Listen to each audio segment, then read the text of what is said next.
Oh, hello and good evening to you. Welcome.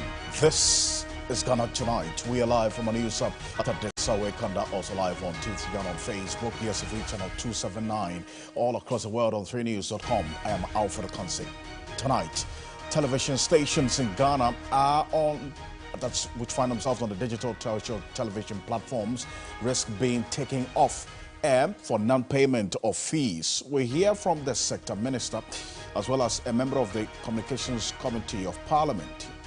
We also have some background information on this matter, which puts the issues in perspective. Stay with us on Ghana Tonight. Also, as many as 11 head teachers of senior high schools are under investigation for what the Ghana Education Service says are unauthorized fees charged. But to what extent are these interdictions justified, and what should be the nature of the investigation? We'll speak to the Africa Education Watch. Professor Sari will be joining us here on Ghana Tonight. Also, economists have bemoaned what has become of the banking and financial sector after government's domestic debt exchange program. The latest being renowned economist and statesman Kwame Pianim. Tonight, we assess the aftermath of the BDEP. Stay with us here on Ghana Tonight as always. You're an integral part of the conversation. Let's hear from you. The hashtag we're using is Ghana Tonight on Facebook and X. Let's get talking.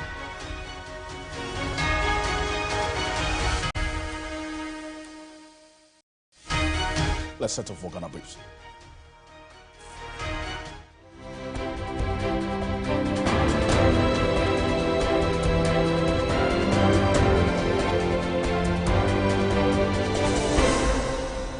Renowned economist Kwame Pianim says Ghanaians will bear the full burden of the country's economic crisis in the first quarter of next year at an annual leadership lecture series at the University of Professional Studies, Accra. He predicted that the banking sector would be severely impacted. Our banks are in trouble. They have to make up additional capital. Ghana Commercial Bank looking for additional capital to make up the minimum capital adequacy ratios. By the first quarter of next year, we'll find out that the banks are laying off people. The banks will have less profit. Taxes will also go down. So the seriousness of the magnitude of the problems we face will come in the first quarter.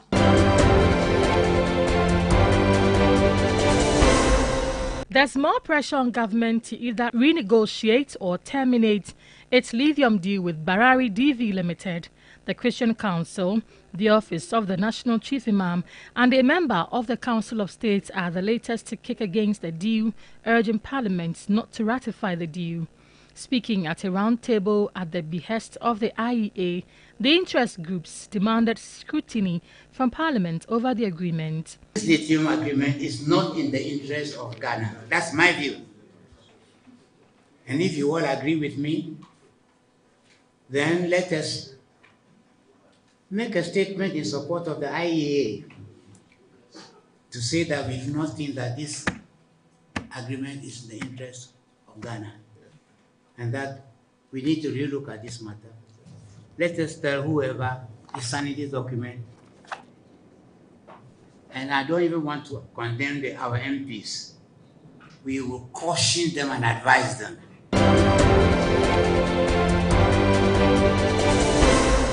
The Commission on Human Rights and Administrative Justice has warned of potential increase in witchcraft-related killings if assent to the anti-witchcraft bill delays further.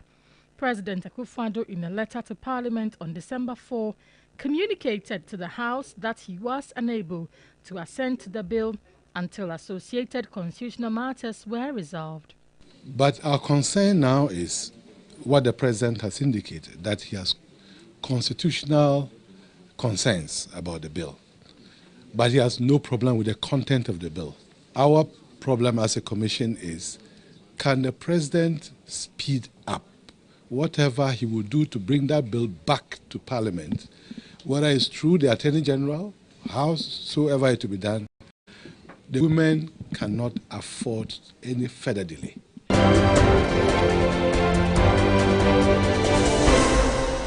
TV signals to your homes and offices will be cut from next year because broadcasters have failed to pay for the use of digital terrestrial television DTT platform.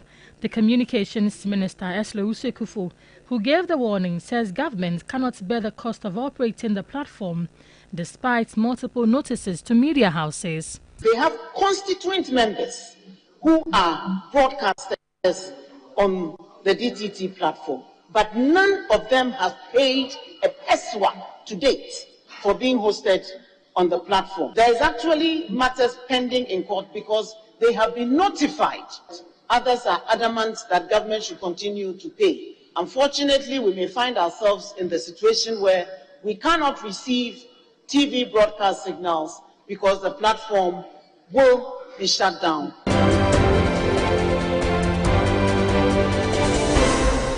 The National Association of Graduate Teachers, NAGRAT, has cautioned senior high school heads against charging unapproved fees, but to allow government address challenges confronting the schools, including inadequate funding. According to the rules, work with what is provided. If food is inadequate, right. If there's no money for detergent, wait. Any parent who cannot come and take your child and go home. Work according to the resources that are available.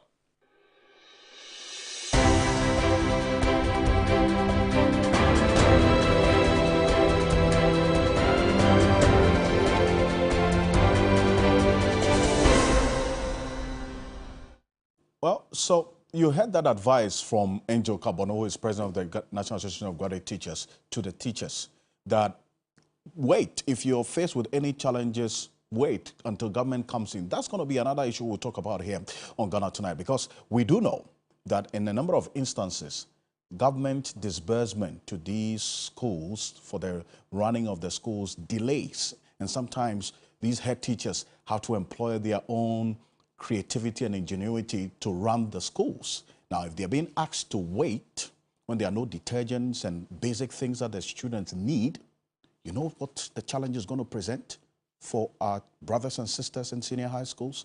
That's a big question we're going to be asking here on Ghana Tonight. Stay with us. But coming up next, television stations in Ghana on the digital terrestrial television platforms risk being taken off air for non-payment of fees. Now, it's just in fact that the Communications Minister says that the platform will be shut down. And what does that really mean? And what is the background information to this? We're going to get into it here on Ghana Tonight. But let's sort of first of all set the foundation for this conversation with what the sector minister said today, specifically in Parliament. And then we'll be joined by a member of the Communications Committee of Parliament shortly. Take a look.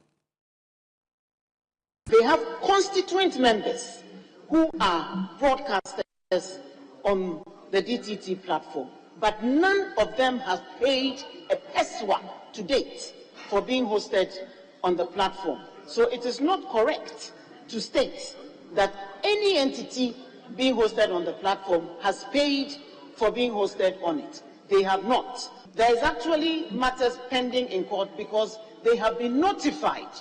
Others are adamant that government should continue to pay.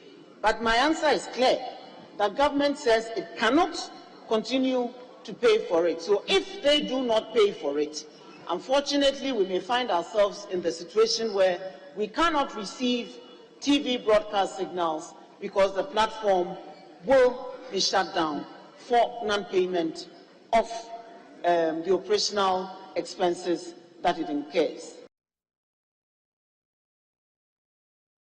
Well, so that's what we got to know earlier today from the Minister of Communications on this. But there's a lot that really has gone into it. The Ghana Independent Broadcast Association, GIBA, is also making the point that there is a challenge to the mandate of the minister. Now, let's take a listen to the president of GIBA, Cecil Sonkwa Mills. We spoke to him earlier about this particular communication or this statement made by the minister earlier today in Parliament. Take a look. It's a bit simplistic to say it in that way, but all the stations, some are members, including the public broadcaster, are all using the DTT platform. And yes, payment has not happened because the payment scheme has not happened as per policy. So we have clear laws and procedures in terms of how these things are established. Let's remember that the DTT platform is a single, I'll call it monopolistic platform for the country, which is a national platform. Therefore, the rates and fees should be determined through the right channels. We have had the ministry try to propose fees. There were actually two fees that were proposed. One is the contribution links and one is the national distribution. We'll discuss that later. But we actually said the process at which this was done was not proper. So we asked that this should be done properly. We forward this, we actually captured this in the press release we did last year.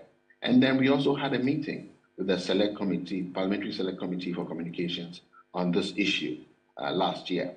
There hasn't been a follow-up response yet, but basically right after the meeting, and there was some kind of agreement that the right procedure should be looked at. It was followed up with the minister issuing invoices to stations of some figure. Okay, I think it was initially proposed to 15th and it came to 10,000 and invoices were issued. But this was not according to the legal procedure. The minister's mandate to issue rates and charges is not what persists in this country. So that's the Ghana Independent Broadcasters Association, GIBA, on this matter. But there's a basis, some foundation to all of this and how things have played out over the period. Now, here's what we do know and what we've gathered so far. Now, take a look at this. First off, in the interest of at least some amount of information, the Ghana Independent Broadcasters Association, that's GIBA, sued the Ministry of Communications and Digitalization and KNET Ghana Limited in August 2023. Now, GIBA sued the ministry as a first defendant for mandating KNET, that's a private platform, KNET as a second defendant, to unilaterally provide contribution link services and charge fees referred to as contribution link fees. Now, if you hear Cecil Sunkwame talk about some $15,000, which was later revised downwards to $10,000, that's what they were talking about. What we got to find out was that that fee that KNET, mandated by the ministry, was charging was not approved by Parliament. Parliament did not approve that $10,000, that invoice that was distributed to a number of broadcasting houses in this country. Now, it was GIBA's case that KNET does not have the authority to disconnect broadcasters from the national DTT transmission platform on account of non-payment of the set fees of $10,000, which was not approved by Parliament. Also, GIBA held the view that such conduct was in breach of the laws of Ghana since the ministry and KNET are operating without any legal basis or parliamentary approval. Now, GIBA also went further to point out the accusation that the Ministry of Communication and Digitalization had established and was charging arbitrary fees to be paid to a Central Digital Transmission Company Limited as DTT channel hosting fees by broadcasters without the approval of the said fees from Parliament. And that was established. In fact, the minister made reference to this particular case, which is still pending in court. Now, GIBA prayed the court to declare at the time the decision of the Ministry of Communications as null and void and to quash the decision of the ministry authorizing the disconnection of broadcasters from the DTT transmissions platform on account of non-payment of the fee charged for contribution link services. That is what GIBA sought from the courts on this particular issue, and exactly why this matter is still being pursued in court. So this matter is in court. So as we speak, there isn't a resolution as yet to these reliefs that GIBA is seeking. So when the minister talks about the platform being shut down because of non-payment and the fact that government had been footing the bills for the running of this particular platform for quite a while, this is the basis to it. And that GIBA is challenging the legality of the $10,000 invoice, which was distributed to some broadcasting houses to pay. Because at the time, as we speak, and it was still confirmed from the Communications Committee of Parliament that this $10,000 has not been approved by Parliament. So that's the information that we have on this particular issue and how things played out. This is something that we're going to be keeping a close eye on and how things play out here on Ghana Tonight. As we go on shortly, we'll get into a lot more of this. But coming up next here on Ghana Tonight, the economists have bemoaned what has become of the banking and financial sector after government's domestic debt exchange program, the latest being renowned economist and statesman Kwame Pianim. Tonight, we assess the aftermath of the DDEP, and especially when it comes to the cushioning that a number of these financial institutions were supposed to receive in the form of the Financial Stability Fund, which has not been established as yet. This is renowned economist Kwame Pianim saying that Ghanaians will bear the full burden of the country's economic crisis in the first quarter of next year. And he specifically made reference to some banks and how they are going to be affected. He said this at the University of Professional Studies here in Accra earlier today. Take a look. Our banks are in trouble. They have to make up additional capital. Ghana Commercial Bank is looking for additional capital to make up the minimum capital adequacy ratios. By the first quarter of next year, we'll find out that the banks are laying off people. The banks will have less profit. Taxes will also go down. So the seriousness of the magnitude of the problems we face will come in the first quarter. And this is why it is important that all of us decide we need to change course.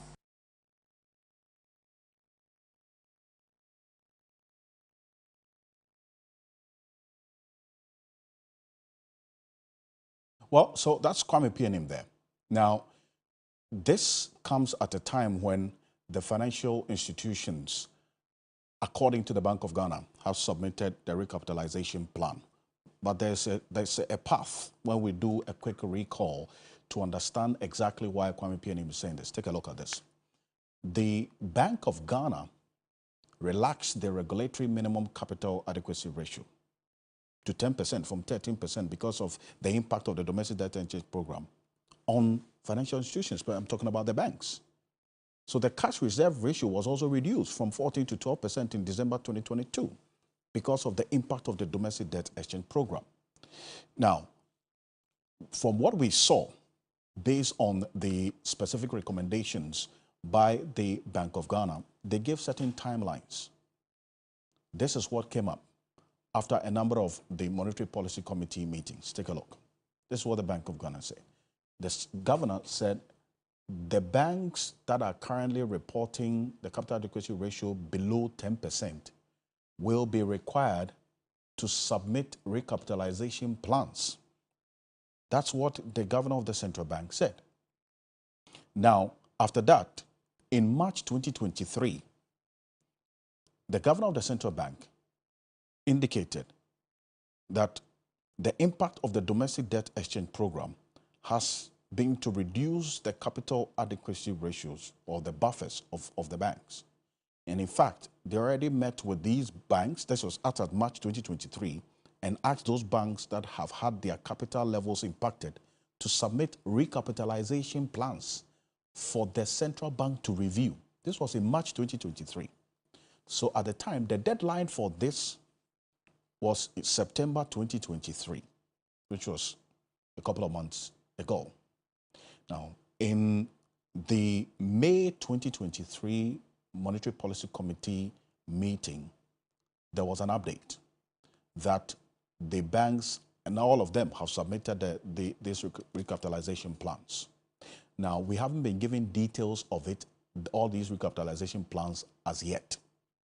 But if you look at what the governor of the central bank said in May, this is it. That if you look at the analysis that was done when they took cognizance of the 3 percentage points additional buffer, the banks will need to up their capital.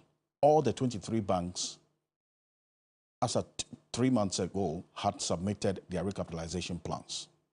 But then again, if you take into consideration what Kwame Pianim is talking about, the details of these recapitalization plans of the banks have not been made known as yet. Professor John Gachi is joining us.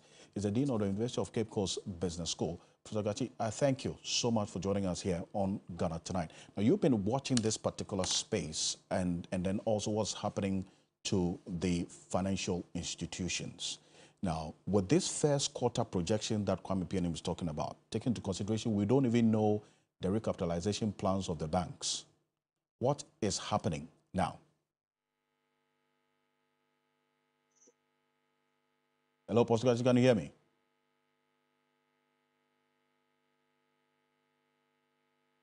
Hello, Professor Gachi, can you hear me? Fortunately, we lost Professor John Gachi. We'll try to reconnect with him. But now take a look at this as well, where the governor of the central bank specifically talked about what is in November 2023, just last month. This is what he said in November 2023. Professor Gachi, can you hear me? Yeah, I can hear you. Oh, great. Apologies. Now, I lost you earlier.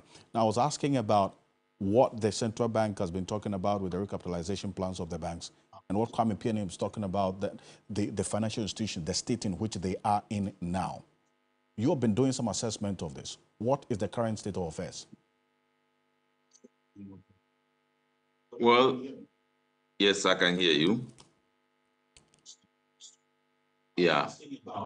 The point is that we started a journey from the COVID period.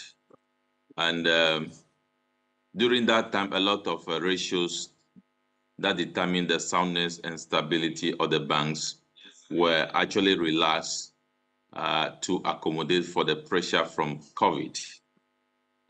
We were not totally out of the effect of those policy measures when we added the DDEP. And again, we had to revise downwards some of the indicators. Now, it is very clear that most domestic banks will have to recapitalize, will have to submit their recapitalization plan. And when you see that, you cannot say that those banks are sound. And it also means that those banks are not in position to do the banking that is expected of them and to finance economic activities in the country in a manner that is acceptable by banking standards. So that is where we have reached now. And then those banks are actually supposed to... Hello, Prof. Sorry, and we had a little connection hitch with Professor John Gachi. And while we see Professor Gachi, yes, it was just a little disconnect. But you were making the point about the health of the banks now. Yes. Also, bear in mind that we had a financial setup cleanup, including the banks, that resulted in those banks being called upon to recapitalize. They recapitalized not quite long now, but the way the economy is managed itself has actually eroded the capital base of the banks. So if you take it that they were using $60 million as a base for capitalization, the exchange rate some time ago was about 6 cedis. Now the exchange rate is around 12 cedis. That means that capital has actually eroded in terms of CD terms. And remember the governor was saying that capital is supposed to be captured now in Ghana cities. So that means that the management of the economy itself has actually determined that we need to do recapitalization. And that is a burden put on shareholders from financial sector cleanup up to, COVID, they were not even asked to pay dividend, even though some of them made profit. They were banned from, paying dividend. So shareholders have to carry burden from financial sector cleaner to COVID and now to DDEP. And there is a bit of a difficulty about all these things going forward. So the banks are fragile and the shareholders are being punished. And the measures that were taken were not fully recovered before more measures were taken. So that have been cumulative effect on the way the banks operate. Now, you talk about the banks being fragile and the shareholders being punished. I mean, considering the fact that, for instance, the Financial Stability Fund was to help especially local banks in the process of recapitalization. This Financial Stability Fund has not been established as yet. The last time I checked, it was just a committee that has been set up in this. So the concern is that this makes the situation, especially that the local banks are faced with, much more precarious, is it not, Professor Gachi? Yeah, they are faced with cumulative burden of trying to accommodate the decisions made by the government in terms of finances. So the banks are actually overburdened now. They have had to go through frequent recapitalization and a frequent revision of soundness indicators, stability indicators, and performance metrics of the bank. So it makes the banking arena very unpredictable, uncertain, as the case is.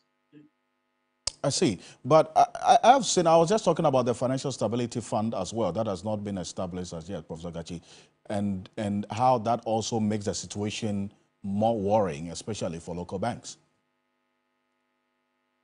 Yeah, there are two aspects to the Financial Stability Fund.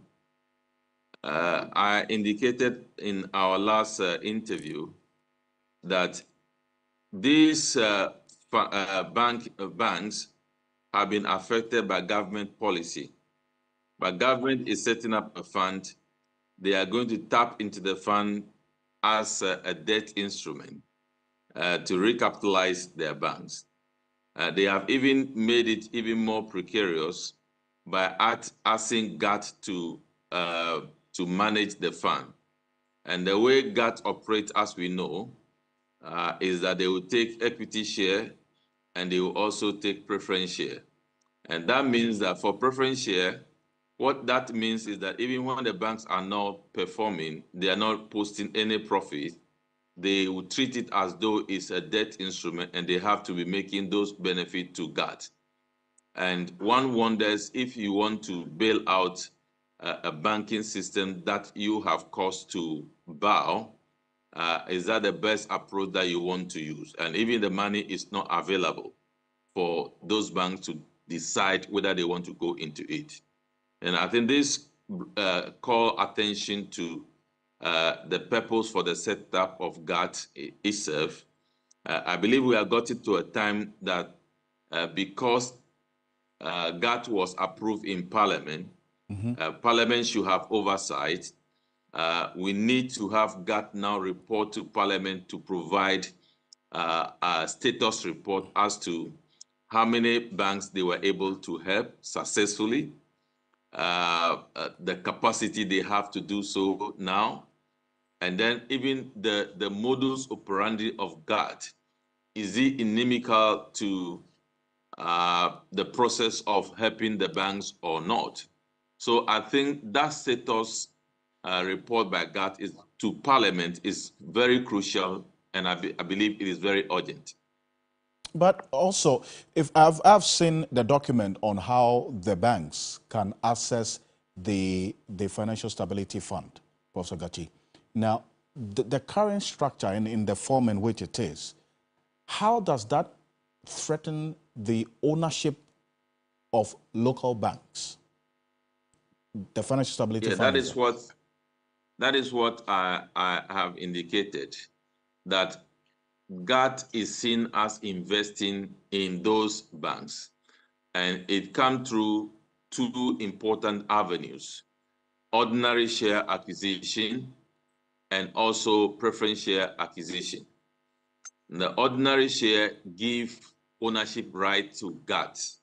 So therefore, the ownership structure will be diluted in favor of GATT taking interest in those banks. So what it means that the ownership will be shared between the existing owners and GATT. So GATT becomes automatic shareholders in the banks that will approach the Stability Fund for support. And the point is that the wish of the owners of the banks who have had to recapitalize their banks during the banking sector cleanup, who have had to sacrifice a lot during COVID, and who again have to sacrifice during the DDEP? Is that the best they can get from an arrangement by government to support them by government's own action that has actually disabled them? So, it's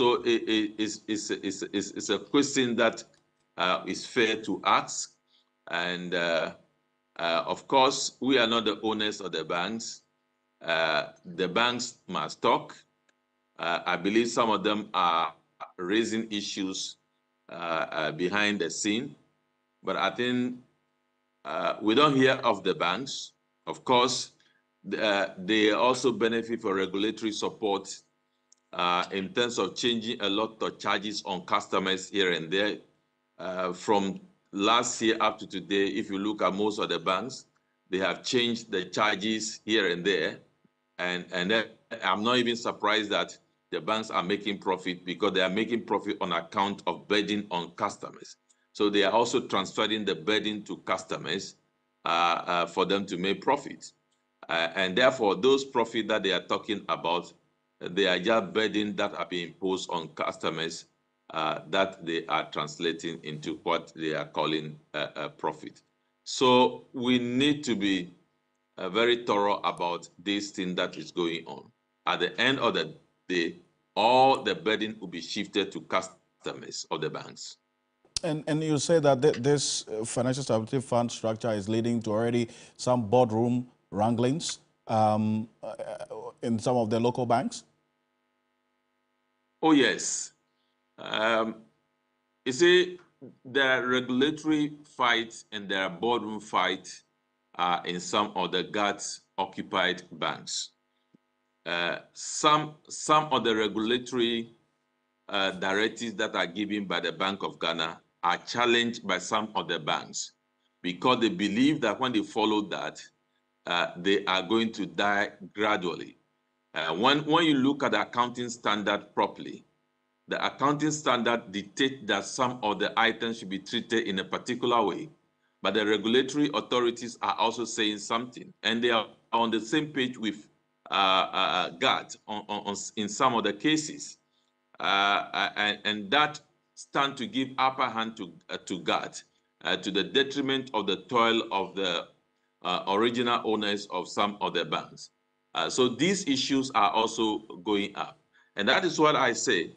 That GATT was established sometime now, I think getting to 5 years, and then it received parliamentary approval. It is time for GATT to account to the people of Ghana through parliament as to the number of banks that they have been able to successfully help, where they get the money from, what is the modus operandi, whether that is the intention that intention should be extended under the effect that is coming from DDEP, especially bearing in mind that the DDEP is supposed to be a help to government. So are we going to allow GATT again to operate the way they operate under financial sector cleanup or not? So these issues are crucial to deal with. And I do not think that Parliament should stand aloof. I think Parliament should be very active in this matter. They should quickly invite GATT for that exercise to be carried out. You want the Parliament to step into this. And what are the specific questions you're going to be asking? And finally, before I let you go, what should Parliament be looking into in this particular GATT structure if they should step in as you are inviting them to? Well, I have articulated that. Remember, GATT was earmarked to support NIB, but they started a process. The process didn't go through. They couldn't support NIB. Now, NIB is also supposed to be financed through the Stability Fund. So why?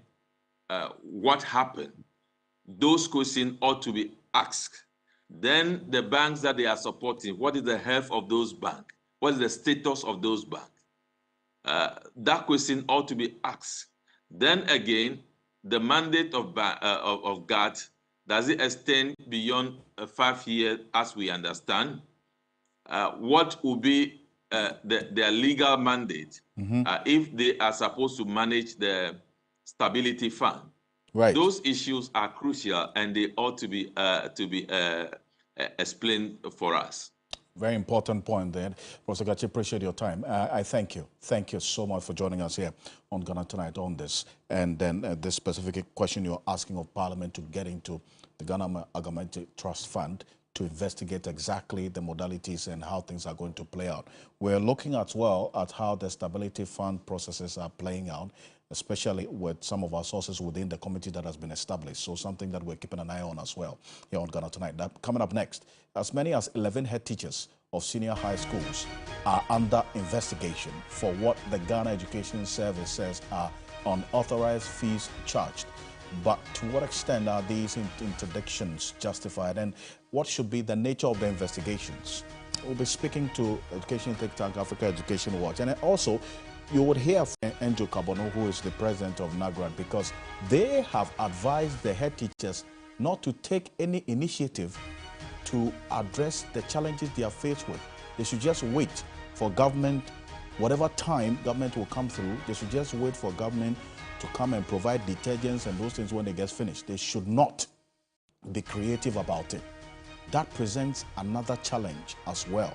So we'll be back shortly after this quick break and look at both sides of this particular issue, whether the teachers should be creative in trying to solve their problems until government disbursement comes in, which normally delays, or they should just be there and wait for government.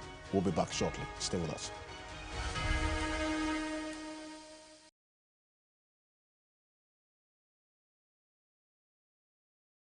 Now it's Christmas time. Spruce up your home for the holidays with our stunning collection of furniture at incredible prices. From cozy sofas to elegant dining sets, find the perfect pieces to create a warm and inviting space for your festive gatherings. Don't miss out on these merry deals. Elevate your home and celebrate the season in style with our Christmas furniture sale.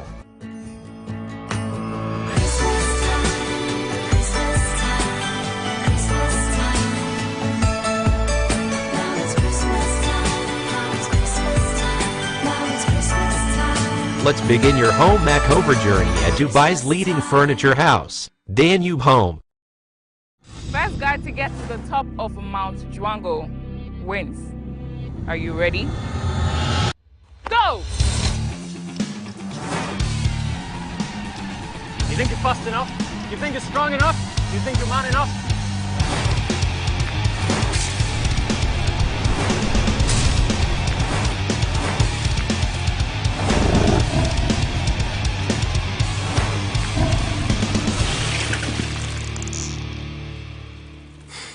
Why her? Bro, I don't know how to explain. It's just the way she makes me. You! I do not fear. No limit.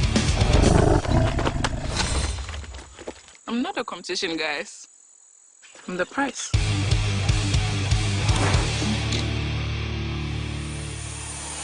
Dwango, no fear, no limits. Excessive drinking can be detrimental to health. Not recommended. Persons under 18 years, lactating mothers, pregnant women, and people sensitive to caffeine. This advert is FDA approved. Oh no. Mommy, hurry up. We are out of cereal and there's no time to make something else. Good morning, honey. What's the panic? We are running late and I don't have anything for Kojo's breakfast. Fear not. I've got just the right thing for you. McBerry breakfast cereal biscuits. I've heard great things about it. Biscuits for breakfast? Yes.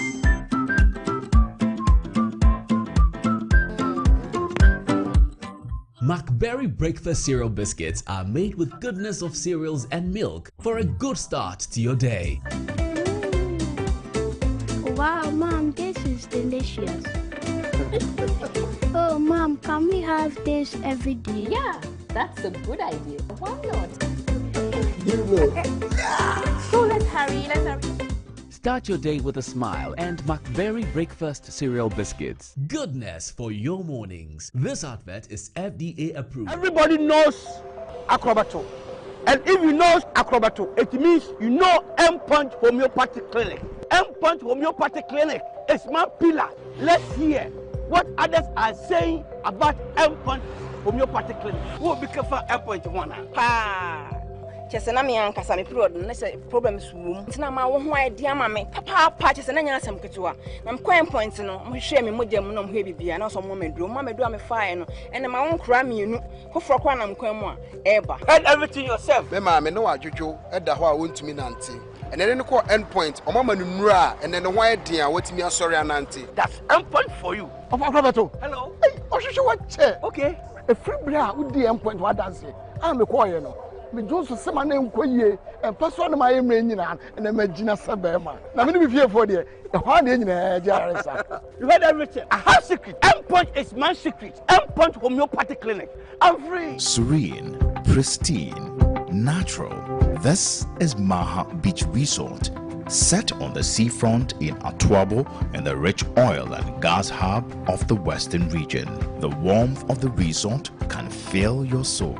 Our well-receptive environment brings you home away from home. The strand of beauty detailing the state-of-the-art facility makes your stay even more fun within the well-thought-through architectural features, hosting all sorts of fun games.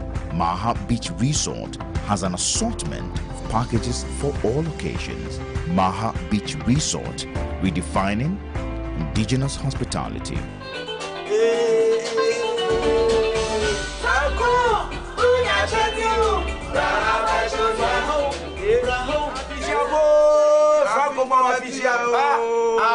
Franco Guswa Wachanoma, Brian, it's saying, Yamiadum, your frozen, your friend, Holy God. Amidu Yanwa Kasakasiam, Amidu Diana Abetoye. Ubeto TV, Ababeto CCTV camera, I'm a connected my phone. I could see a man a school bag, near man a t-shirt, near man of Fana, or the baby Franco, Franco, I had a metal be the original. This is about Franco Trading Enterprise.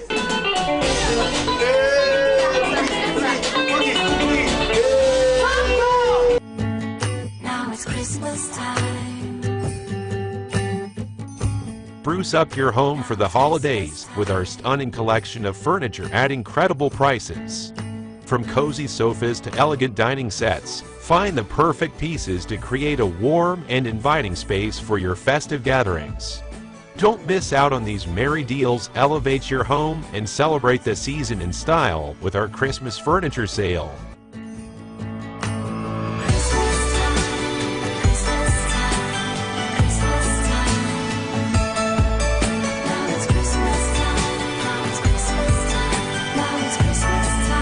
Let's begin your home makeover journey at Dubai's leading furniture house, Danube Home. Our mission here at TV3 is that the news comes first, and that's the promise of News Central. With reporters every corner of the country.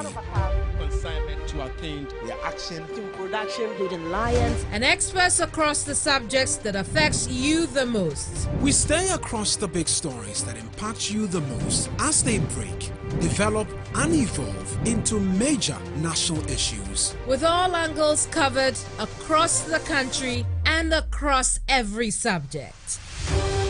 I am Kemini Amano. And I am Eric Mawina Egbeta. News Central, live weekdays at 12 p.m. on TV3. TV3, first in news.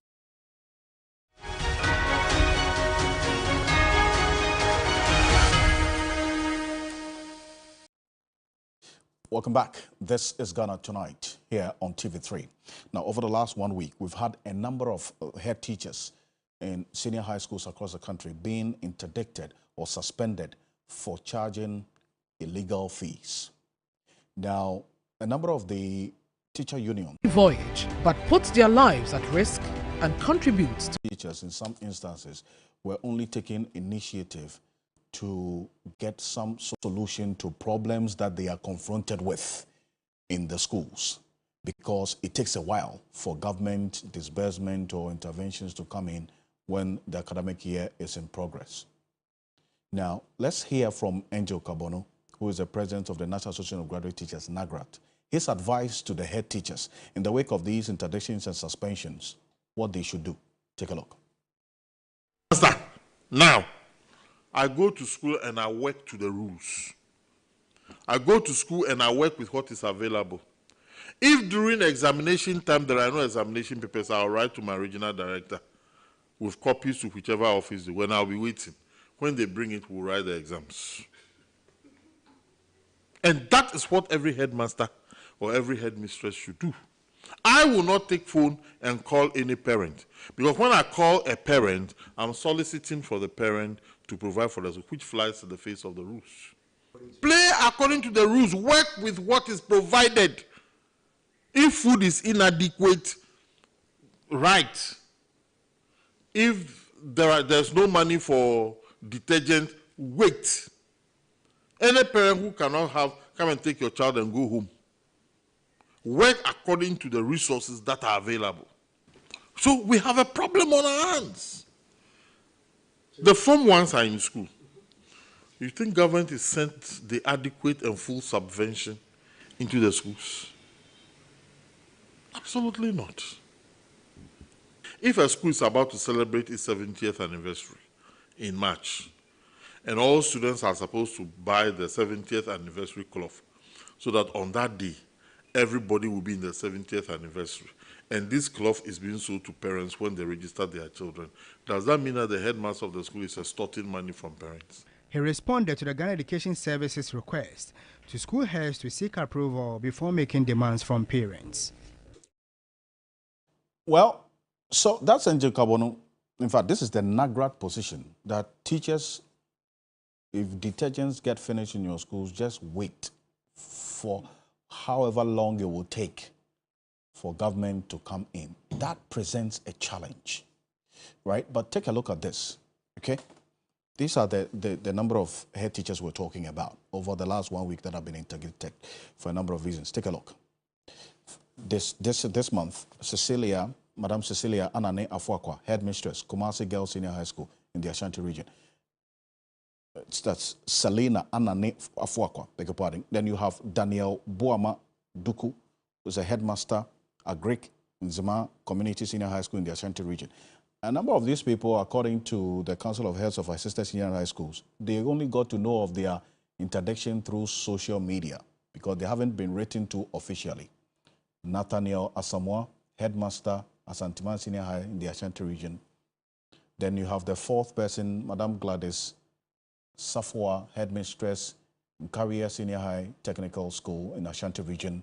Joseph Abudu, headmaster Odumasiman Senior High School in the Boardroom region. Andrews Boating, headmaster Kumasi Senior High Technical School, Ashanti region. And all of this within the space of 1 week. Mr. Ampong Ahmed Omar, Headmaster Collins Senior High School in the Ashanti region, also been interdicted. Mrs. Nadia Anan, Headmistress, O'Reilly Senior High School here in the Greater Accra region. Mr. Kojo Obeng Apia, Headmaster Manso Edubia Senior High School in the Ashanti region. Then you have Mr. Afi Yao Stephen, Headmaster Brekum Senior High School in the Bono region. And then Mrs. Patience Naki Mensa, Headmistress, Ghana Senior High School in the Eastern region. Now, it continues. Earlier in the year, there were a number of interdictions. In April 2023, Kenneth Agbomaje, Headmaster Fijai Senior High School in the Western Region, recall, was interdicted.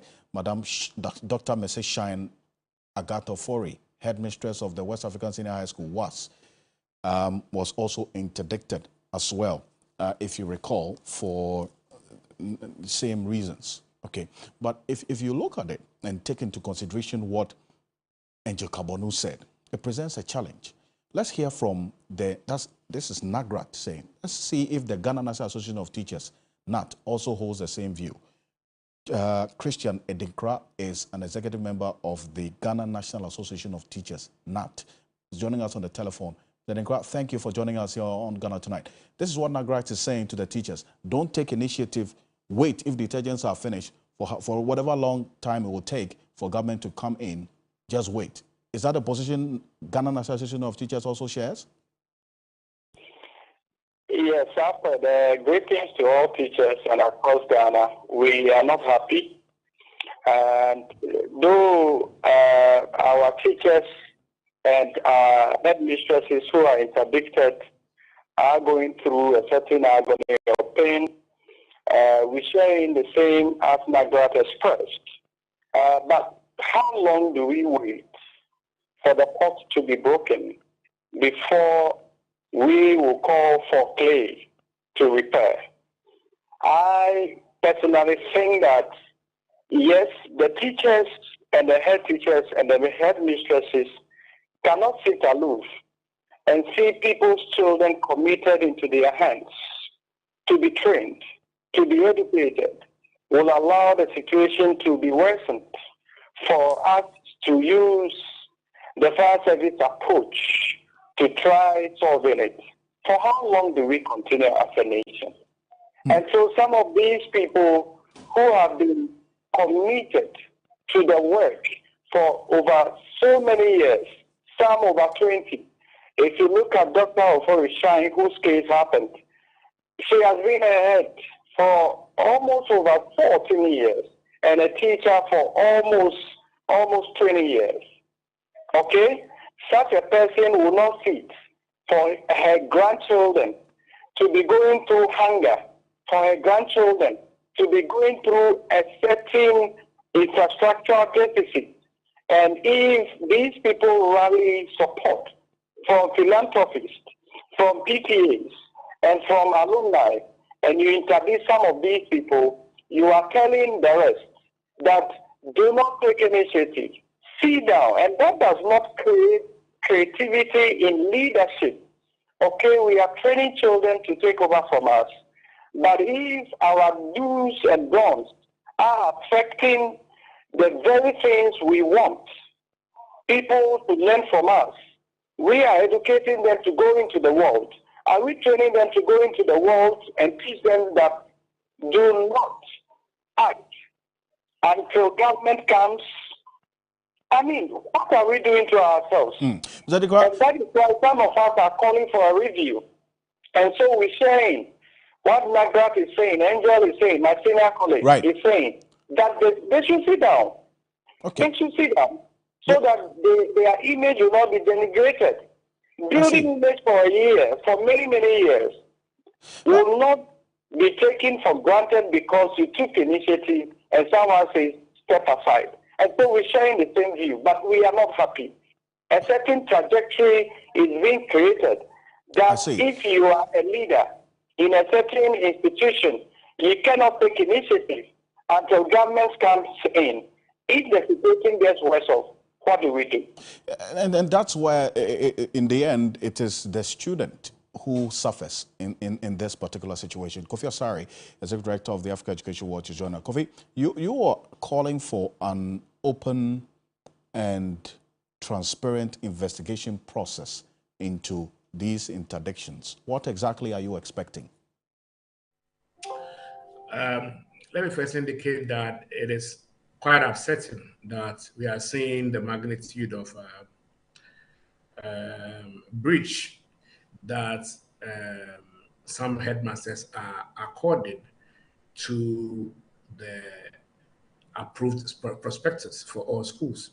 One would have expected that the GIS coming in to harmonize and promote a unified prospectus. This would have put to rest the issue of having amorphous prospectus, of some of them being very, very, very expensive, pricing secondary education beyond the reach of poor people. Unfortunately, we are having quite a significant number of defiant headmasters who have gone ahead, and are operating secret prospectus alongside what the GES issued. The 11, is just a tip of the iceberg. It's widespread, and we expect that more and more will be interdicted in a few days or hours to come. But because of the sheer magnitude of the breaches we are seeing, it appears to me that there is a defiance, by many of the headmasters. Speaking to some of them, I get the impression that maybe they have a case. Because the impression I get is that CHAS has submitted to government alternatives to the current funding regime for the free senior high school. But Kofi, you make the point, and I just want to hold you on that point, that you're saying that you've spoken to some of these interdicted head teachers, and you get the sense that they have a case. Here's where NAGRAT and NAT are all saying, look, instances where the funds needed to run the schools from central government delays, the head teachers should just wait. They should sit. They shouldn't take initiative. They should just wait. If detergents are finished, they should just wait. And in the end, it is the students who are going to be affected. So what's the best approach to this? If we know that school heads require X amount of money because Y amount of money will delay from finance ministry to education ministry to the schools, then the Ministry of Education can put in place a mechanism that ensures that when finance ministry eventually disburses the funds to the schools through the Ministry of Education, parents are refunded. But if you have a situation where there is no such mechanism, then you have a duplicitous funding regime where I will pay for X, item X, and then later, after delaying, finance ministry will eventually release funds for the procurement of item X, and item X will eventually land in the school at a later date. So what happened to the use of item X? Who accounts for item X? Because I have already pre-financed item X as a parent. If these conversations are not had, if we don't congregate on a platform to engage these issues, it will be difficult for the mechanisms that ensures that after parents paying for item X, because item X will delay, and after item X delaying, eventually item X gets to the school, parents are accountable to the GES and the Ministry of Education and parents in the use of this item X that parents have pre-financed. These are some of the benefits of having an honest discussion about this. But Alfred, let me tell you that as things stand now, we are running a free senior high school program where headmasters likely believe that the amount of money available to them cannot run the program. And so they try and find innovative ways of pushing costs to parents. But the key issue is that even for the prospectus that students have to buy, parents have to buy for their students, many parents are unable to finance the prospectus. And I'm saying so because we are launching our free senior high school cost incidence analysis report at the University of Ghana on Thursday. And one of the findings emerging from the cost incidence analysis is that between 2017, and 2021, by the end of 2021, the average parent was spending about 6,000 cedis a year in secondary school. A year. That's in the first year. Prospectus costing about 2,000, And then every semester, 2,000 required for transport, for provisions, personal effects, and for books. 2,000. So that's about 6,000 cities a year in the first year. And then in the ensuing years, 4,000. If you compare that with how much government is paying to every child under the free senior high school program, it suggests that parents are paying 2/3 of the cost of secondary education, and then government is paying 1/3 in terms of the cost that government shares or bears under the free senior high school program. So already parents are paying the lion's share. Now, if you have a situation where parents in paying the largest share are having challenges in enrolling their children, right? For example, the parent in Sydney who was unable to enroll a child who had aggregate 18 in school because they couldn't afford 3,000 cedis to purchase items in the prospectus and pay other fees for the child to go to school. For which reason, when we were collecting data in August, the child was still at home since 2022.